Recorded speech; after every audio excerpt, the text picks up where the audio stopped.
What's up, everybody? So today this is going to be a little different than normal.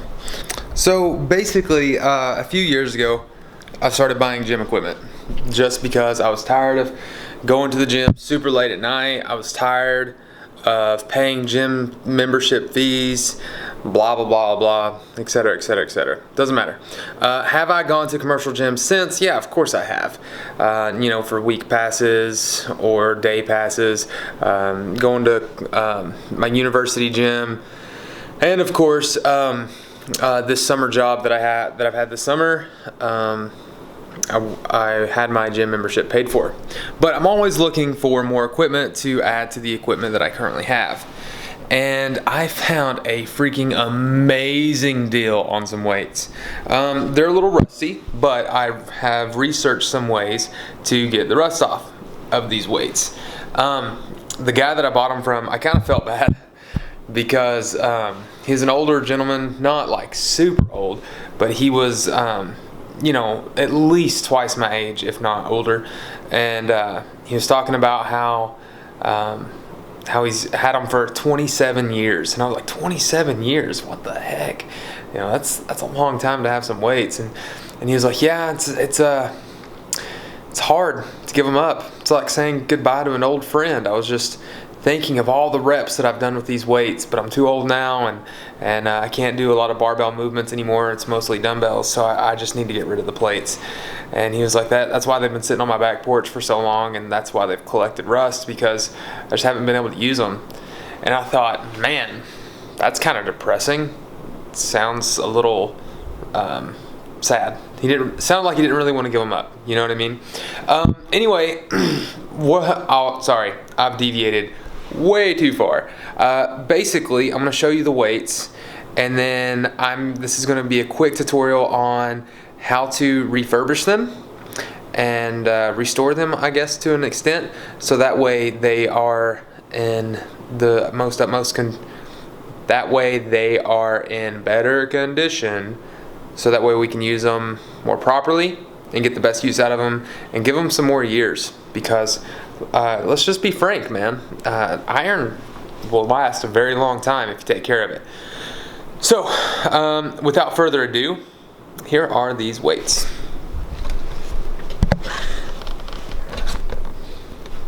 So I got you can see there's another set of, I bought these from somebody else, but all these standard plates that you see, the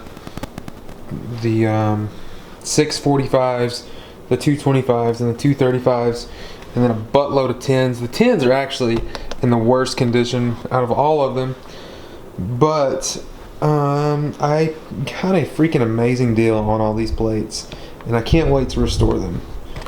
First and foremost, we need vinegar, and then I also was able to get some SOS steel wool pads and some rubber gloves. And the reason being is, the reason for all this is because rust is iron oxide, and we have to combat this with an acid. Vinegar is the perfect acid for that.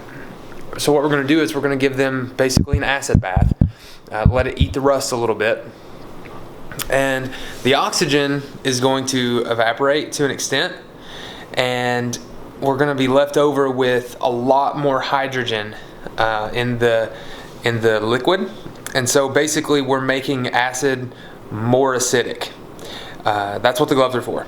But basically we don't want to damage our hands, and because it is such a strong acid, once it finishes eating off the rust itself, that's what the SOS pads are for, is we're going to scrape off any remaining rust. And then we don't want the acid to continue to eat the metal, because we would like to use them for a few more years. So we're going to give it some baking soda. What this is going to do, it's going to neutralize all the acid, so that way it does not continue to eat the metal. And just to be frank and honest with you guys, the only reason that I know all of this information is because I had to retake general chemistry a couple times. So yeah, not proud of it, but you know, it is what it is. Yeah, so let's get started. Let's get it going. All right, so we're gonna start off with the tins, and as I said, they are a whole lot more rusty than the 45s. Yeah, he gave me this bar too. I honestly am probably not gonna do anything with the bar, just because I have better bars, and it's a 35-pound bar, and I don't really want it. Anyway, so yeah, the tins are in a lot worse shape than everything else. So we're gonna start with them, and what we're gonna do is we're gonna go ahead and put the vinegar in. And actually, you know what? We're gonna scrape them first, and then we'll put the vinegar in.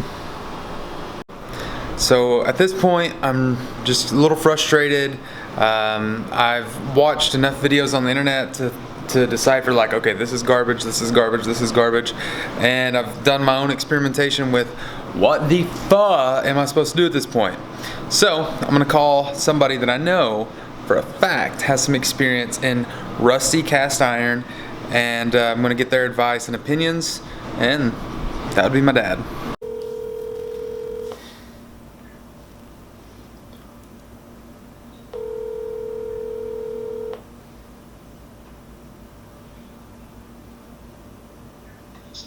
Hello? Hey Dad, how's it going? Hey, it's going. It's going good. We got strange stuff going on here. I come up Here a little bit, and I've been wanting to call you for a few days. I just hadn't had the opportunity. I had a real quick question I wanted to ask you, see what your opinion was. Go ahead.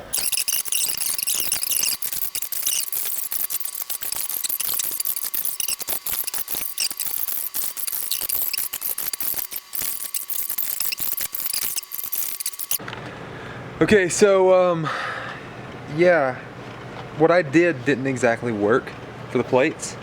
So Elena here is going to teach me her ways, and we're gonna do it the right way, and we're gonna make them look pretty. So we've got them all laid out, and yeah, we're gonna see how it goes.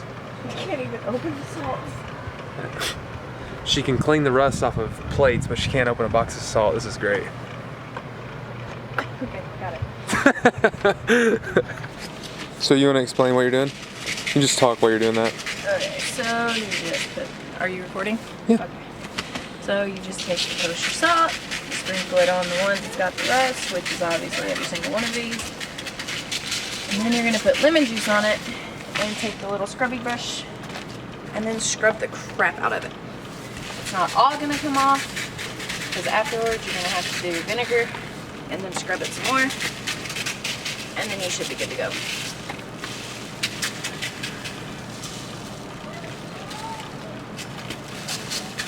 So there you have it. I finished the plates.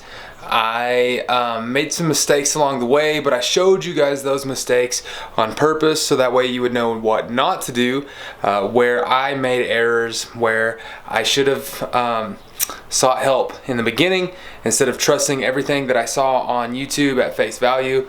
But that's essentially why I made this video, to make sure that you guys weren't making the same mistakes that I did along the way. What I really wanted to happen was to make sure that I didn't have to paint the plates.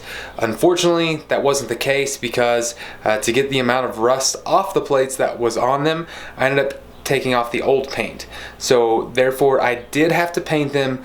That's okay. The Weider plates in particular, I actually wanted those painted because I have some other Weider International plates, and those are originally black and white. So that was okay. I was totally fine with repainting those because whoever had them before me painted them gray or whatever color that was. As far as the standard barbell plates, I wanted to make sure they looked as original as possible. So I went with a hammered silver spray paint. And it seemed to do pretty good. I can't complain too much. I mean, they're gonna be great. I'm excited for them. Once again, I kind of felt bad for buying them off that old guy that sold them to me. I mean, he pretty much gave them away to me with as cheap as he was selling them, but he hadn't used them in over 15 years. He said he'd had them for 27 years, and you could tell that he hadn't used them in a long time. And he said he was just thankful they were going to somebody that was going to be able to use them, and he's darn right. I'm going to use the heck out of these plates. They've got a lot more life in them, so it'll be great. Look forward to some training videos in the future with me using these plates, and I hope you guys have a great day.